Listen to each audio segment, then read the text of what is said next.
ಜನವರಿ 6ನೇ ತಾರೀಕು ಮಂಗಳವಾರದ ದಿನ ಅಂಗಾರಕ ಸಂಕಷ್ಟಹರ ಚತುರ್ಥಿ ಬಂದಿದೆ. ಆ ದಿನ ನಾವು ಗಣೇಶನಿಗೆ ಹೇಗೆ ಪೂಜಿಸಬೇಕು ಮತ್ತು ಆ ದಿನ ಉಪವಾಸ ಮಾಡಲು ಸಾಧ್ಯವಾಗದಿದ್ದವರು ಏನು ಮಾಡಬೇಕು ಮತ್ತು ಯಾವ ವಿಶೇಷ ಬೇರನ್ನು ಮನೆಗೆ ತಂದರೆ ವರ್ಷಪೂರ್ತಿ ಹಣ, ಐಶ್ವರ್ಯ ಮತ್ತು ಗಣೇಶನ ಕೃಪೆ, ಅದೃಷ್ಟ ಸಿಗುತ್ತದೆ.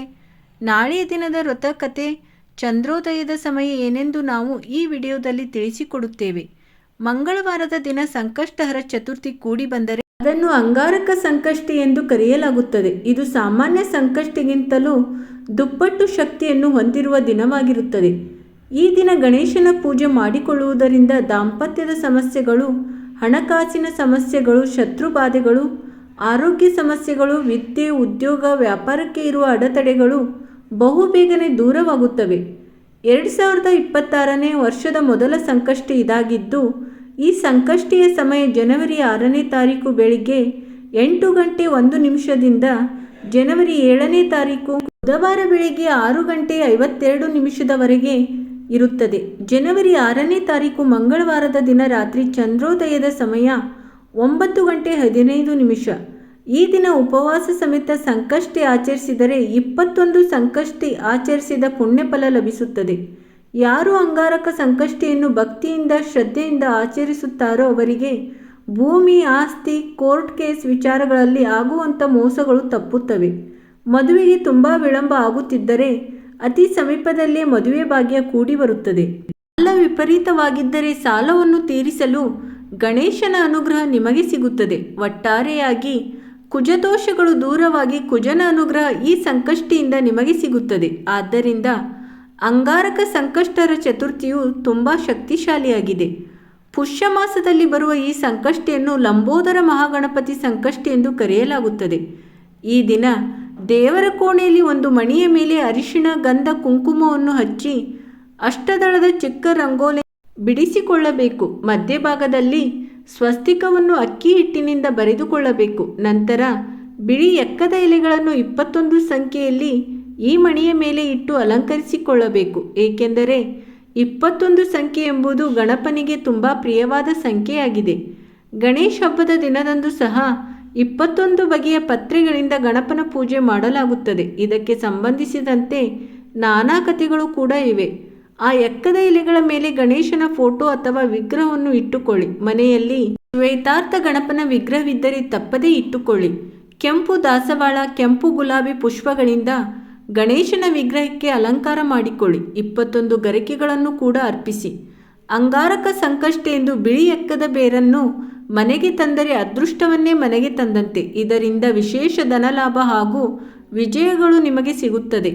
ಬಿಳಿ ಎಕ್ಕದ ಬೇರನ್ನು ನೀರಿನಿಂದ ತೊಳೆದು ಗಂಧ, ಕುಂಕುಮದ ಬೊಟ್ಟನ್ನು ಇಟ್ಟು ಕೆಂಪು ವಸ್ತ್ರದಲ್ಲಿ ಕಟ್ಟಿ ಗಣೇಶನ ಮುಂದಿಟ್ಟು ಪೂಜಿಸಬೇಕು. ಧೂಪ, ದೀಪ, ನೈವೇದ್ಯವನ್ನು ಗಣಪನಿಗೆ ಅರ್ಪಿಸಬೇಕು. ಬಿಳಿ ಎಕ್ಕದ ಬೇರಿಗೂ ನೈವೇದ್ಯವನ್ನು ಅರ್ಪಿಸಬೇಕು. ಪೂಜೆಯ ನಂತರ ಕೆಂಪು ವಸ್ತ್ರದಲ್ಲಿ ಕಟ್ಟಿದ ಬೇರನ್ನು ಕೆಂಪು ವಸ್ತ್ರದ ಸಹಿತ ನಿಮ್ಮ ಮನೆಯಲ್ಲಿ ದುಡ್ಡು ಇಡುವ ಜಾಗದಲ್ಲಿ ಇಡಬೇಕು. ಇದರಿಂದ ಮನೆಯಲ್ಲಿ ಮಾಡುವ ಯಾವುದೇ ಕೆಲಸದಲ್ಲಿ ನಷ್ಟವನ್ನು ಕಾಣುವುದಿಲ್ಲ. ಪ್ರತಿ ಕೆಲಸದಲ್ಲೂ ಕಾರ್ಯಸಿದ್ಧಿ, ಹಣಕಾಸಿನ ಶುಭ ಲಾಭಗಳು ಸದಾ ಗಣೇಶನ ಅನುಗ್ರಹದಿಂದ ಸಿಗುತ್ತವೆ.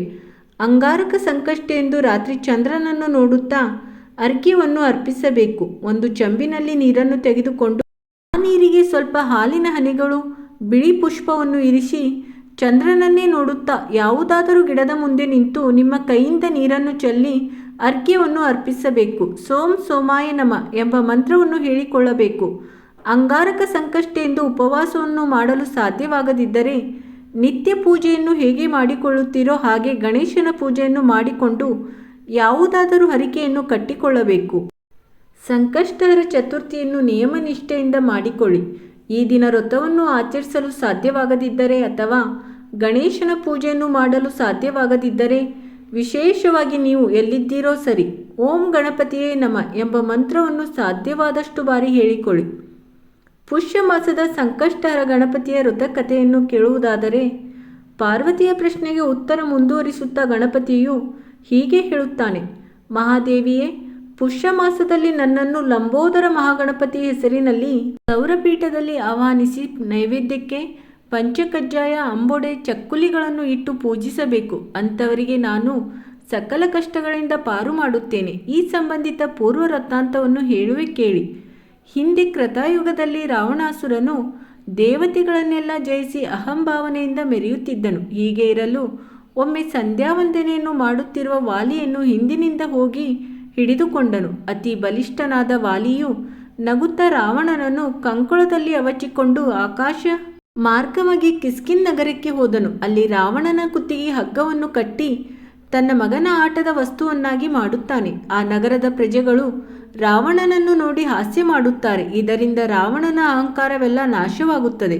ನಂತರ ಗತಿ ಇಲ್ಲದೆ ತನ್ನ ಪಿತಾಮಹನಾದ ಪುಲಸ್ತ್ಯನನ್ನು ಸ್ಮರಿಸಲು ಪುಲಸ್ತ್ಯನು, ಎಲೆ ಮೊಮ್ಮಗನೇ, ಇದೇನಿದು ನಿನ್ನ ಅವಸ್ಥೆ? ನಿನಗೇಕೆ ಈ ಗತಿ ಬಂದಿದೆ ಎಂದು ಪ್ರಶ್ನೆ ಮಾಡುತ್ತಾನೆ. ಅದಕ್ಕೆ ರಾವಣನು, ಪಿತಾಮಹರೇ, ದೇವತೆಗಳ ಮೇಲೆ ಜಯಿಸಿದ ಅಹಂಕಾರದಿಂದ ಬರುವ ದಾರಿಯಲ್ಲಿ ವಾಲಿಯನ್ನು ಹಿಡಿದುಕೊಂಡೆ. ಅದಕ್ಕೆ ಆತ ನನಗೆ ಈ ಸ್ಥಿತಿಯನ್ನು ತಂದೊಡ್ಡಿದ್ದಾನೆ. ಇಲ್ಲಿಯ ಜನರೆಲ್ಲ ನನ್ನನ್ನು ನೋಡಿ ಅಪಹಾಸ್ಯ ಮಾಡುತ್ತಿದ್ದಾರೆ.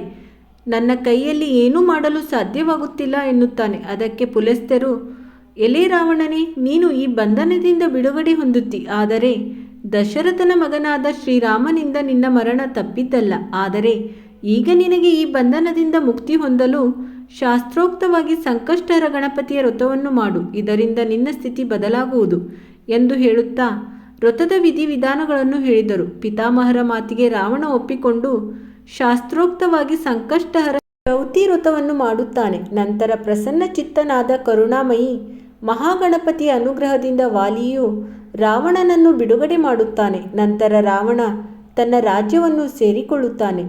ಸಂಕಷ್ಟಹರ ಲಂಬೋದರ ಮಹಾಗಣಪತಿಯ ಪುಷ್ಯ ಮಾಸದ ಕಥಾಮಹಿಮೆಯು ಇಲ್ಲಿಗೆ ಸಂಪೂರ್ಣವಾಯಿತು. ಸ್ನೇಹಿತರೆ, ಈ ವಿಡಿಯೋ ನಿಮಗೆ ಇಷ್ಟವಾದರೆ ಲೈಕ್ ಮಾಡಿ, ಹಾಗೆ ನಮ್ಮ ಚಾನಲನ್ನು ಸಬ್ಸ್ಕ್ರೈಬ್ ಮಾಡಿಕೊಳ್ಳಿ. ಧನ್ಯವಾದಗಳು.